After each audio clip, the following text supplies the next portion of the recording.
وہ بڑی اپنے زمانے کی سمجھ لیجیے آپ پڑھی لکھی خاتون تھی، معاملہ فہم تھی، اور بڑی سلطنت کی مالک ہونے کے باوجود بڑی سمجھداری کے ساتھ حکومت کرتی تھی، اور ان کی سمجھداریوں کے باوجود وہ شرک کرتی تھی، سورج کی پوجا کرتی تھی۔ حضرت سلیمان علیہ السلام کی جب دعوت پہنچی تو پھر ملکہ سبا نے حضرت سلیمان علیہ السلام کی بات قبول کر لی، اور حضرت سلیمان علیہ السلام کے پاس بدف سے نفیس خود حاضر ہوئی، اور ہونے کے بعد اسلام قبول کیا اور توبہ کی، اور یہ اعتراف کیا کہ انہوں نے سورج کو جو معبود بنایا تھا وہ غلط فہمی تھی، غلطی تھی، اور غلطی پر نادم ہو گئی، اور اعلان کر دیا کہ میں اب حضرت سلیمان علیہ السلام کے دین کو قبول کرتی ہوں اور سلیمان علیہ السلام کے ساتھ اسلام پر کاربند ہوتی ہوں۔ یہ اللہ تعالیٰ ارشاد فرماتا ہے کہ حکومت بھی ہے، سمجھداری بھی ہے، اور اللہ کی ساری نعمتیں ہیں، حکومت بھی بڑے اچھے ملک کی ہے۔ وہ بیکورڈ قسم کا ملک نہیں تھا، بہت ترقی یافتہ ملک تھا اس زمانے میں، اور ایسے اچھے ملک کی حکمراں ہونے کے باوجود ان خاتون کے اندر کبر نہیں تھا، غرور نہیں تھا۔ سچائی پہنچی تو انہوں نے سچائی کو سینے سے لگایا، بہت خوشی کے ساتھ قبول کیا۔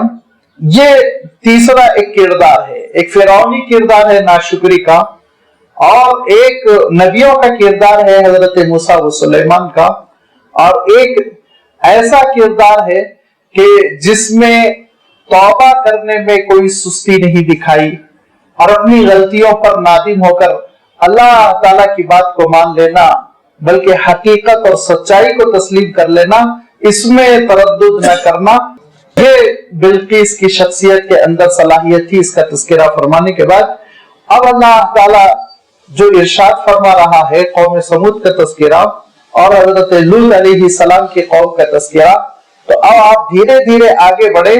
یہ چوتھا کردار ہے، اور یہ کردار اجتماعی کردار ہے، قوموں کا کردار ہے۔ انڈیویجول افراد بھی اپنا ایک کردار رکھتے ہیں، یاد رکھیے، اور قومیں بھی اپنا ایک کردار رکھتی ہے۔ قومیں بھی اپنے اپنے کردار کی وجہ سے ممتاز ہوتی ہیں۔ بعض قوموں کے اندر بڑا ڈسپلین ہوتا ہے، بعض قوموں کے اندر آپ دیکھیں گے کہ بڑی تعلیم ہوتی ہے، بعض قوموں کے اندر آپ دیکھیں گے بڑا اتحاد ہوتا ہے۔ غرض کے قوموں کے اندر کچھ قومی امتیازات ہوتے ہیں، کچھ قومی خصوصیتیں ہوتی ہیں جن کو وہ تھامے ہوئے ہوتے ہیں۔ لہذا اللہ تعالیٰ نے اب قوموں کا تذکرہ فرمایا، اور قوموں کا تذکرہ کرتے ہوئے اللہ تعالیٰ نے ہم سب کو، پوری امت کو، امت مسلمہ کو بیدار کیا کہ تمہارا اجتماعی اور قومی کردار کیسا ہونا چاہیے۔ دیکھو یہ دو قوموں کا کردار دیکھو اور ان کا حشر دیکھو۔ اس میں پہلی قوم سمود ہے۔ سمود دراصل ایک شخصیت کا نام تھا، اور ان سے جو قبیلہ پھوٹا، ان کی جو نسل چلی وہ قوم سمود کہلائی۔ یہ بہت دور دور تک آباد تھے، یہ آباد تھے تقریباً آپ سمجھ لیجئے موجودہ دور کے سعودیہ کے نارتھ سے لے کے اور جارڈن وغیرہ تک پورا ملک شام کی پٹی ایک لمبی تقریباً 800-900 کلومیٹر کی ایک لمبی پٹی تھی جس پہ کہ وہ آباد تھے۔ اب ایسا مملکتیں تقسیم ہو گئی کہ الگ الگ ملک بن گئے، اس میں ایک ملک شام سیریا بن گیا ہے، ایک اردن یعنی جارڈن بن گیا ہے، اور اسی میں پھر سعودیہ کا بڑا حصہ ہے جو اوپر تبوک تک چلا جاتا ہے۔ تو یہ سارے علاقے میں قوم سمود آباد تھی، اور اللہ تعالیٰ نے قرآن پاک میں ارشاد فرمایا کہ بڑی محنتی قوم تھی، اور اپنی محنتوں کی وجہ سے چٹانوں کو تراشتی تھی، اور بہترین یہ فن تھا ان کا تراشنے کا، پتھروں کو ایسے جیسے کہ بس موم میں کام کر لیتے ہوں، بڑے بڑے ہال، بڑے بڑے کمرے پہاڑوں کے اندر اندر وہ نکال لیا کرتے تھے۔ قوم سمود انہوں نے بڑی ترقی کی، ان کی آپ جو بلڈنگیں ہیں، ان کے جو آثار ہیں پرانے ملبے جس کو آپ چاہے کہہ لیں، اس میں آپ جا کے دیکھیں گے تو آپ کو اندازہ ہوگا کہ کتنی سمجھداری تھی، عقل مندی تھی۔ پانی کا انتظام انہوں نے پہاڑوں کے اندر اندر کیسے کیا تھا، پہاڑ کیسے تراشے تھے، باب الداخلے انہوں نے کیسے بنائے تھے، آرام گاہیں انہوں نے کس طرح تعمیر کی تھی، یہ ساری چیزیں وہ دیکھنے کے قابل ہے۔ اس سے پتا چلتا ہے کہ یہ قوم